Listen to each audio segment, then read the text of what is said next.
olutalo lw'okuvuunika obwannakyemalira mu ggwanga lino Uganda Robert Kyagulanyi Bobi Wine bwe luba lugendo nga lwabadde atindigga yalutuuka dda okumpi n'enkomerero yaalwo. Bw'abanga Mwami Yoweri Kaguta Tibahaburwa ayina ekintu kyonna ky'abadde akweka ebbanga lyonna oba akabadi konna k'abadde akweka mu myaka gino 5 konna oba obubadi bwe bwonna abuggyeyo n'abukuba ku ttebo ne tubutegeera. Naliko wano ne mbannyonnyola after the Kawempe North by-election ne mbagamba nti Mwami Yoweri Kaguta Tibahaburwa mu kalulu ka Kawempe North by-election yatugirayo amaanyi aga buli kika, omuli emmundu, omuli okuba abantu emiggo, okutulugunya abantu, nga byonna abikola atulage nti nno ye bw'abanga alamudde oba nga avuddeyo n'akola decision ku kintu kyonna kiteekwa okuba nga bw'ayogedde. Era yafeffettera Nnambi akalulu mu Kawempe North omwo newankubadde ng'era baali bajja bewera nkolokoto nti NRM yali eteekwa okuwangula mu Kawempe North, baakaluubirirwa olwa declaration form ab'akakiiko aka NUP giyite Election Management Committee kwogatta ne David Lubongoya ebiwandiiko bye baali bafunye okuva ku buli polling station yonna mu Kawempe North omwo bye bitaawa mwaganya Mwami Yoweri Kaguta Tibahaburwa kubaako kyonna kyakola mu kalulu ako akaaliwo mu by-election ya Kawempe. Gwe Munnayuganda liye yatugoberera amaanyi leero gali mu mikono gyo kubanga buli tekiniki ya Mwami Yoweri Kaguta Tibahaburwa Robert Kyagulanyi Bobi Wine atuyambyeko Mwami Tibahaburwa n'agikuba ku ttebo ffenna ne tugiraba. Kati tudiringa n'omuntu gwe tumanyi obubadi bwe bwonna. Era leero bw'abanga alina ekintu kyonna kwe yeeyinulidde eky'amaanyi ye mmundu kubanga ge maanyi ge. Naye njagala ojjukire nti ne Kano Mwama Gaddafi yayina emmundu era ge gaali amaanyi ge kwe yali yeeyinulira ng'alaga ng'abantu bwe bali mulwanirira mukadde nga gavumenti ya Amerika n'eya UK bamulumbye. Mwami Yoweri Kaguta Tibahaburwa leero talekeddwa na option ndala, ayina option emu yokka, era njagala video eno mugimvugire egende butereevu ne mu bitongole by'okwerinda wabateekeddwa okumanya embeera nga bweyimiridde mu butuufu bwayo, baleke okutambulira mu bulamu obw'okwerimba, obulamu obw'okulivinga in denial. They should acknowledge reality. Mwabali mu bitongole by'okwerinda mubadde mukimanyi nti naagamba mundu ge mukutte kyangu nnyo keera ku makya mwe kennyini bakagakwata ne gabeefuulira era ne mutyadde n'okufulumya yadde bullet yemu okuva mu kyemba newankubadde ng'emmundu eyo nkookinge. Twakirabako e Libya. Mwe temulina njawulo n'ebyafaayo byonna ebibadde bijja bibeerawo mu mawanga agali ku lukalu lwa Africa. Ate era bwe tuba tutunuulira abantu ababadde n'amagye, Mwami Tibahaburwa talina magye. Bwe tukompeyalinga n'abantu ababadde n'amagye ku lukalu lwa Africa yagalagaana, Amini yayina ejje. Yagalagaana Gaddafi yayina ejje nga liyimiridde. If they were both conquered, olwo n'ayina amagye ag'ekibogwe, amagye agalimu n'olutalo, amagye agalimu n'enjawukana. Kyokka nga ye batoni ye yenkomeredde gy'ayina. Era ye batoni eyo yemu mwabadde ayitotulugunya bannayuganda n'okulinnyirira eddembe lyabwe. Kankuwa ekyokulabirako ekyakalulu ka Kawempe North ke mbadde nkugamba. Bakuba abantu emiggo ne bawamba abantu ne babatwala mu kyemba, mu tokya kyemba, ne babatulugunya bubi nnyo nga babawambira mu mmotoka ekika kya drone. Baali bamanyi nti bino bwe binaakolebwa bannayuganda bagenda kweraliikirira nnyo era batye. Ne bawamba ttiimu ya Robert Kyagulanyi Bobi Wine etambula naye ey'ebyokwerinda. Oba oliawo within them they had a feeling nti okuwamba ttiimu y'ebyokwerinda kigenda kulobera abaana abalala abaali badde bajja okwegatta ku Kyagulanyi okumukuuma. Munnange byonna bye baakola byayongera kutabula abaana mitwe ne banyiiga. Nakyogerako wano nti omwavu atalina kyafiirwa bw'anyiiga, gw'omugagga gw'aba alina okwetonda, gw'aba alina ovunnama. Tukyakinolejinga nti emaali ya Uganda ebitundu 80 ku buli 100 kati eri mu mikono gya Mwami Tibahaburwa. Kitegeeza afiirwa nnyo wabeerawo embeera embi mu ggwanga. Ekyokubiri, ne bw'abanga avuddewo mirembe ayina ebintu by'alina okukomyawo mu mikono gy'Abannayuganda bye yanyagulula bye yabba ebitaalina kuba bibye. Kyova olaba omuyimbi Ronald Mayinja newankubadde yatuuka n'akyuka yayimba nti ne bw'olibba ebintu by'abalala oligendanga muyala. Mbalayirira mwami Yoweri Kaguta Tibahabulwa agenda vva mu ggwanga lino nga muyala, kubanga amaanyi ge gonna gaalina gali mu mmundu mwe geetoolooledde. Naye ye ng'omuntu nkiwa mu mutima gwe ayina obukakafu kuba yamanyi kye yayitamu mu mwaka gwa 1980 mpaka 85 amanyi bye yayitamu mu lutalo olwo, era amanyi na byonna ebyaliwo, engeri olutalo gye lwatandikamu n'engeri gye yalukonkalingamu. Kati bw'abanga amanyi engeri gye yakonkalingamu olutalo n'engeri gye yafeffettamu okufuna abantu abaali bamugoberera, by then abaali ab'olubatu.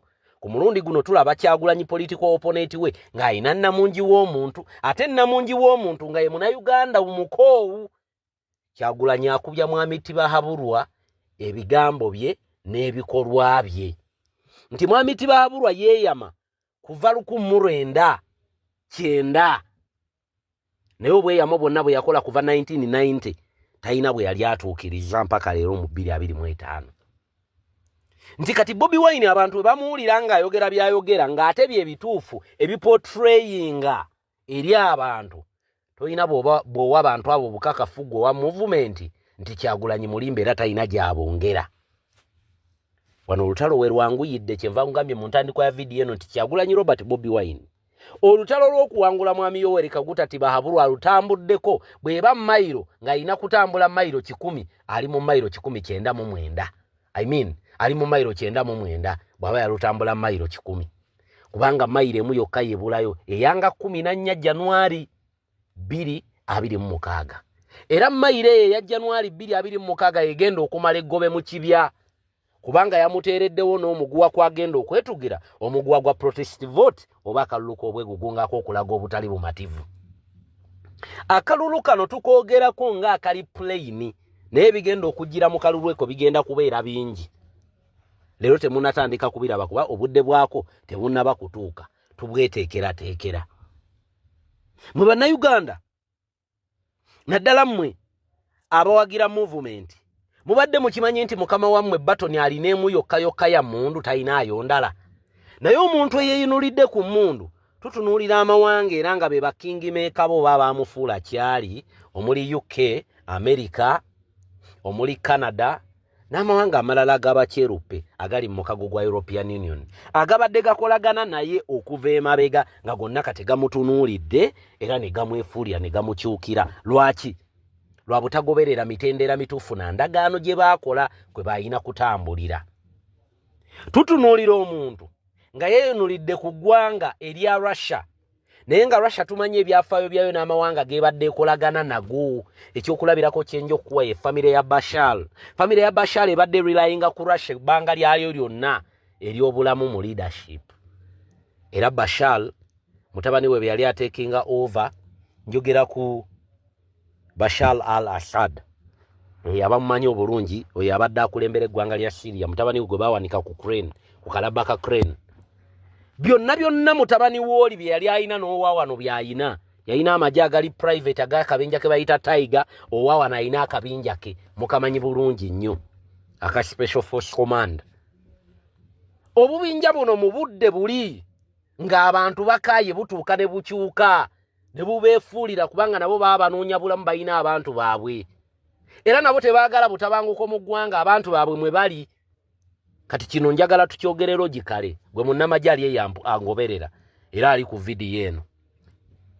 Kyoyagala okuŋŋamba nti wali yagadde okulaba omuntu nga ggulawo olutalo ng'akaddi yatuludde emyaka naye ng'olutalo olugenda fiiramu n'abantu bo boyina mu Uganda. Oleo olutalo lwali yagadde nnyo oluwagire lubeerewo, oba wali badde ohandinga over authority eri Bannayuganda ne batekinga over eggwanga mu mirembe. Bw'obeera munnamagye gwe olondawo ki? Ekyo kimu njagala tukitunuulire kubanga tuli mu ggwanga nga we've intermarried, wabaddewo okufumbiriganwa n'okuwasaŋŋana. Abamu ku bantu abali mu bitongole by'okwerinda abaana baabwe tebabafunye mu bannaabwe abali mu bitongole by'okwerinda, babafunye mu bantu ba bulijjo. Be bantu be bamu Mwami Tibahabulwa bayagala atume, kubanga ye batoni ye yokka gy'ayina, tayinaayo ndala. Kebeere Russia emulimbira bwereere. Okumanya nga Russia erimba Mwami Tibahabulwa mu mwaka guno oguwedde ogwa 2024 waaliwo demand eya gold okuva mu Democratic Republic of Congo. Abajjukire story ya kyaka nnyo ku mikutu emigatta bantu. Nga Russia eraga ebanja Uganda gold omuyitirivu olwa ddiru gye baakutula. Naye nga Mwami Tibahabulwa ye nga ye Russia yamuwaaki, yamuwa nnyonyi ennwanyi. Era Russia yeefunamu kubanga eyina bamakanika baayo abajja wano. Buli lw'obeera nga oyina abagwira nga bali mu ggwanga lyo, abagwira abo nga tebakola initiative ya capital investment mu ggwanga lyo, yagalagaana bye baba bakufunamu kubanga byonna bye bajja ewaabwe biba bidda waabwe. Kyekyagobya abayindi wano abatategeera lwaki Field Marshal Idi Amin Dada yagoba abayindi. Yabagoba lwa kubanga tebaali bannayuganda era nga n'emmaali yaabwe bannayuganda baali tebagiganyulwamu.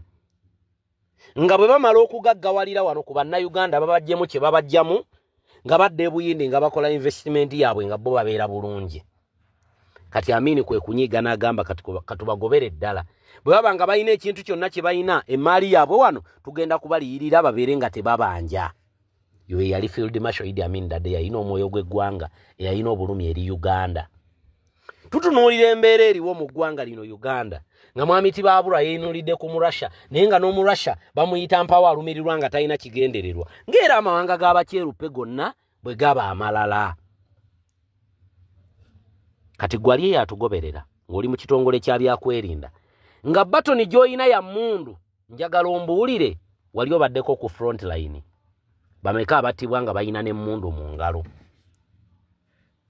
naye nga ababatta tebalina na mmundu. Ababaddeko mu ntalo kuba waliwo bannamagye abatera okunyumyanyumyamu. Era kino njagala okukibabuulira. Tugenda okujja okukola amawulire gano. Oba oli awo ng'olina n'ebyafaayo muli ne Gyo, yembeera yemu eya Bobi Wine gye mulaba nti Bobi Wine abantu baali bamanyi nti avudde from nowhere, naye ng'alina olunyiriri oluli politiko. Ng'alina olunyiriri oluli politiko lwe baali batamanyi. Kati bw'owulira omuntu ng'akunnyonnyola ku byokwerinda, okuggyako ng'olondodde n'omanya naye ono mutabani waani, yavaawa, kitawe yali akola ngaani, kojjawe yali ani, maama we yaani, ebyo byonna n'obirondera n'obiteeka ku mabbali, kubanga we are living in a world nga tulina extended family.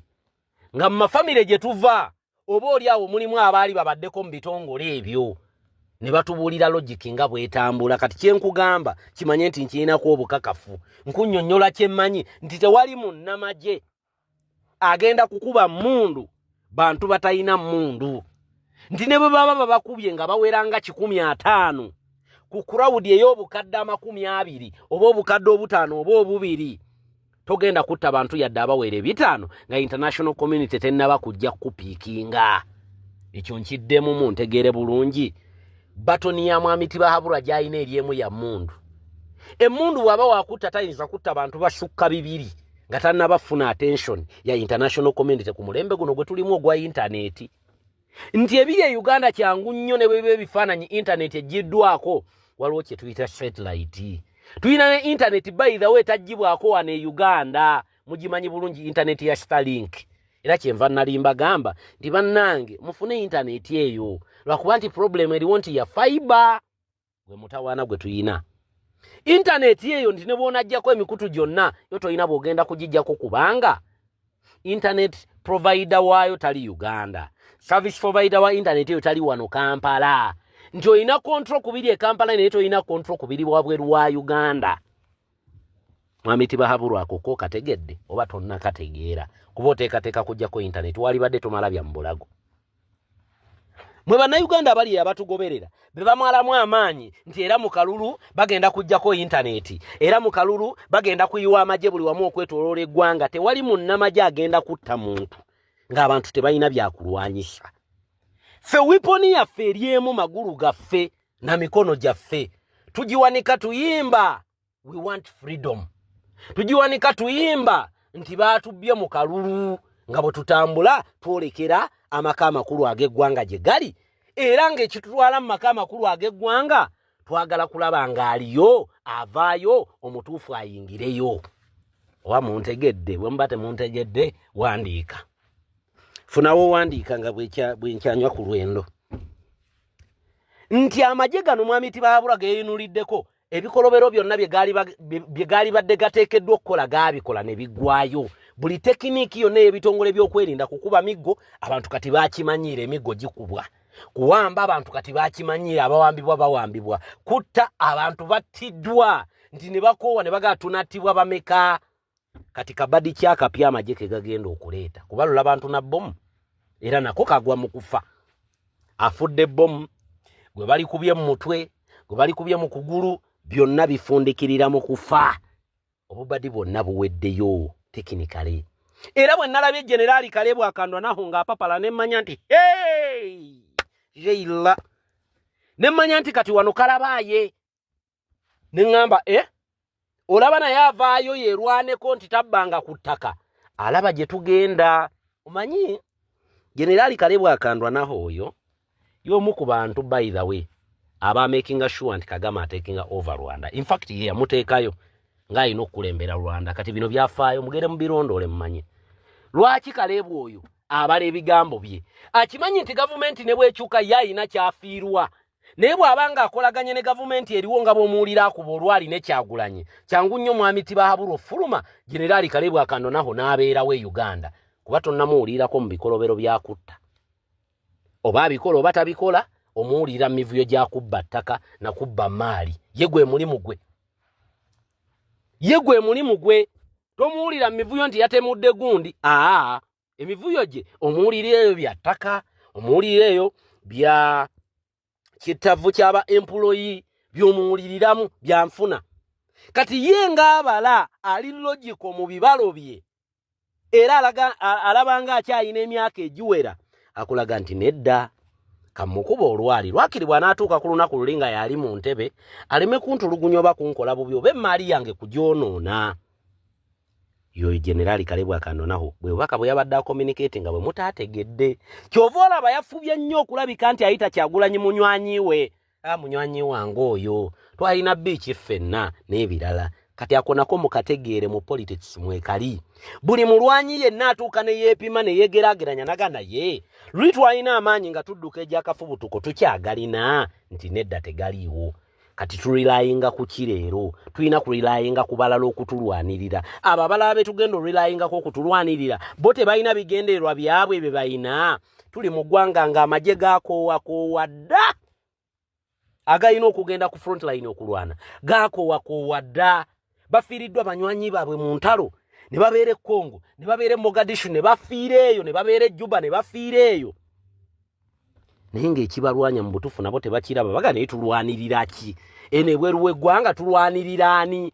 Abali mental protecting border yaffe n'abantu baffe lwaki ate tulina protecting amawanga g'e Bulaaya oba amawanga gatuli ku mulirwano?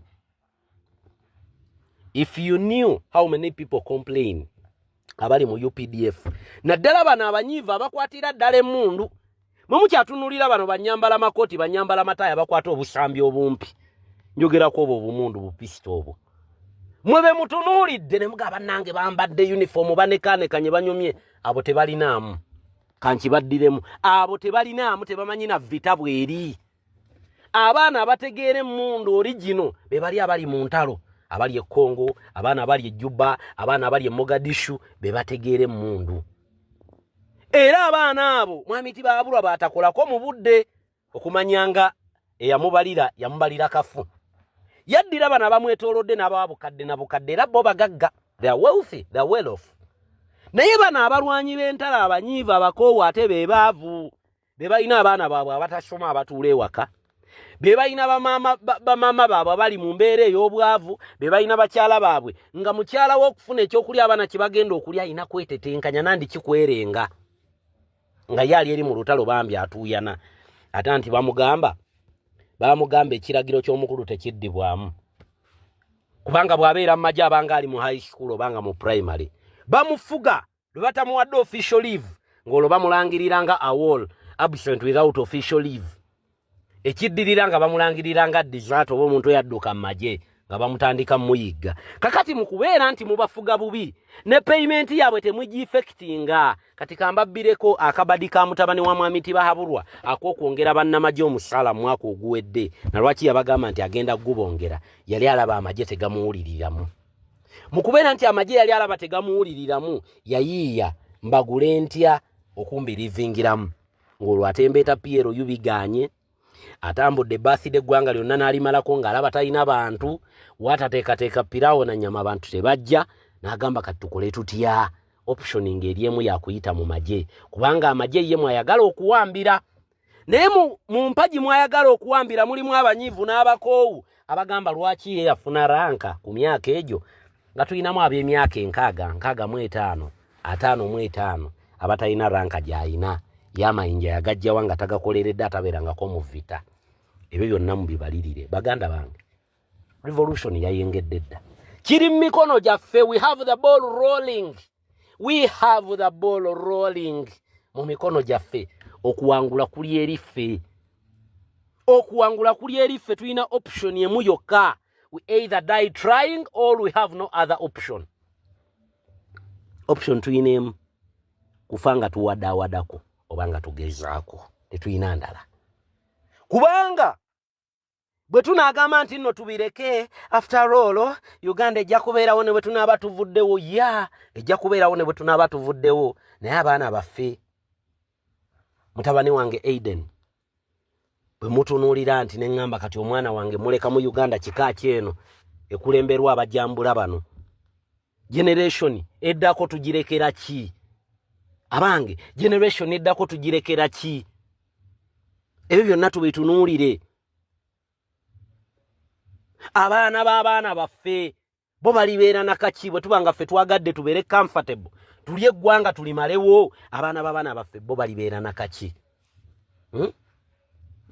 katufundikire ne video eno program eno wagidwa Sheikh Ashraf omulombi w'eddua munoonyeko ku namba eweri awo gwe wenna ayina embeera muyite etali nnungi ajja kulabika nti ate akulombera eddua embeera ejja kubeera ng'ate efuuka maliraade gwe wenna ng'obadde weeraliikiridde kimanye nti batoni ya mwami Museveni eryemu ate tewaliwo dictator yenna yali awangudde ne batoni eyo taliyo mu byafaayo byonna kyogamba ye agenda okumenya record era yagenda okubanga yakulembedde bonna ate nga mu bonna ye munafu bonna abalala babadde b'amaanyi katugende mu katambi kano mbaagala nnyo twagala tumanye ssebo muzeeyi Musaba obuyinza obujjawo ate obutandika okukomandinga n'okulagira essaawa zino nga toli pulezidenti kyekibuuzo essaawa zino muzeeyi Museveni toli pulezidenti tosobola kulagira na kukomandinga ogamba otya bannayuganda nti tugenda kukozesa biometric system tukozese ekinkumu kuva ddi nga tolina buyinza okutandika osalirawo abantu essaawa zino oli candidate igwe kennyini ojja otwegayirira tukulonde tukuddiza obuyinza naye enkomandinga gy'okomandinga kitulaga nti gwe toli candidate owaawa omuntu atusaba tumuyambe tumuddiza obuyinza atandise okomandinga mbuno tetujja kozesa nkozesa eno yakutiikinga simanyi beki sebo eyo system yo tenatuuka Uganda system wagitta dda ekisooka tetusobola kugenda ku mafuta nga tulina kaadi zaffe zino ne tunywa amafuta ga kaadi system tosobola genda mu supermarket n'oteekawo kaadi nejjako ssente zo ng'okozesa kaadi eyo ng'ogiteeka ku machine okitegeera tosobola tetulina nguudo za train tetulina biki ebikozesa technology ng'ate otandika kulw'okuba okulonda oyagala tuleetera mbu technology gyali e Uganda ali luddawo era ajja mu kulonda buli munnayuganda kikukakatako okugenda okulonda kati ono omusajja akozesa buno obukodyo kubanga baasiba system bamanya abantu be bayingiza mu system begenda owandula ne begenda okukkiriza bakikozese nga advantage batuwangulireko balangirire Musaba mukulu bannayuganda buli alina national ID kimukakatako okugenda okulonda Mwagambe ziri milioni 19 ez'abantu eziri registered. Wallahi singa kibadde kisoboka mwali zikubisizaamu emirundi 2. Buli alina national ID nga ne mu register y'ekitundu mwali nga yagenda n'akebera olukalala lwe nga mwali. Ate bw'aba taliimu ayingiremu asobole okulonda. Sebo nga bw'osomba abantu bojja mu mawanga amalala, bojja e Rwanda, bojja ludda waba Eritrea, Abasudani ne balonda mu kifo ky'Abannayuganda. Buli munnayuganda kimukakatako okulonda. Okitegeera? Buli munnayuganda kimukakatako okulonda. Essaawa zino tusaba tukuddiza obuyinza naye sebo obeere ino okomandinga. Oli candidate ng'omuntu omulala yenna. Era byabakama olukwesikwesi lwe mutandika otambuza mbu simanyi Kyagulanyi asibe kubo, Museveni asibe kubo. Museveni ase bizinensi z'abantu emirundi gyonna. Buza abavuzi ba taxi, buza abavuzi ba boda boda. Bw'aba ayita okuva e Nakasero okugenda Entebbe, bw'aba ava Entebbe okujja e Nakasero. Mirundi emeka gye basiba abantu. Mu lunaku bayinza basibamu emirundi 2 naye nga babasibira wakati w'essaawa 2 n'ekitundu kubanga ajja akyali Entebbe, akyayambala gwanda weeyo gulimu ekituli. Kubanga ajja e Nakasero bakyatereza gupampa gwe. Abantu ne bafiirwa emirimu. Owa boda boda yandivuze abantu 6 mwezi ssaawa avugamu omuntu omu. Awa takisi yandivuze luutu 3 avuga luutu emu bw'agenda tadda. Kubanga oyo omusajja agenda kuyitawo. Omanyi bizinesi z'abantu zasse awo mu kibuga kubanga agenda tambula. Lwaki amaanyi agasinga muganyigiriza ku Kyagulanyi? Lwaki mulaba Kyagulanyi ne mu ssemateeka w'eggwanga obuwaayiro obusinga amateeka ge mwayongeramu galumba National Unity Platform ne Robert Kyagulanyi Sentamu. Mwoko okwagala bwe muba temukulina ate nga mulina ne sente kitegeeza abantu tebabaagala. Abantu mubeesonyiwe. Abantu mubeesonyiwe. Okitegedde? Abantu mubeesonyiwe. Buli munnayuganda ng'alina national ID kimukakatako okulonda. Naddala mu kitundu wawangaalira. Kimukakatako okumanya nti nondera wano era bwe nagenda ne national ID ne bandaba mu kitabo ng'amanya gafaanagana n'agali kuno nina okulonda. Sebyo bya biometrics byammwe tosala ku bululu bwaffe. Protestive vote etandikiraawo. Protestive vote etandikiraawo. Kubanga kikakata ne ku mwana omuto okubanga alwanirira eggwanga lye. Kati gonzijjako otyo obwannannyini ku ggwanga lyange n'oŋŋamba sigenda kulonda omukulembeze agenda okunkulembera enkya. Onzijjako obwannannyini ku Uganda obukwase abo bewakkiriza mu system okusalirawo eggwanga. Mukulu tolaba nti biri bibadde byakusaagasaagamu muzeeyi kulono totuzanyisa mutankudde nnyo ennyindo omusayi guli wano. Okitegeera? Tukoye amafuga gammwe amabi, tukoye obufuzi bw'abatwale. Agamatwale go ge wajja nago tugakoye. Okitegeera?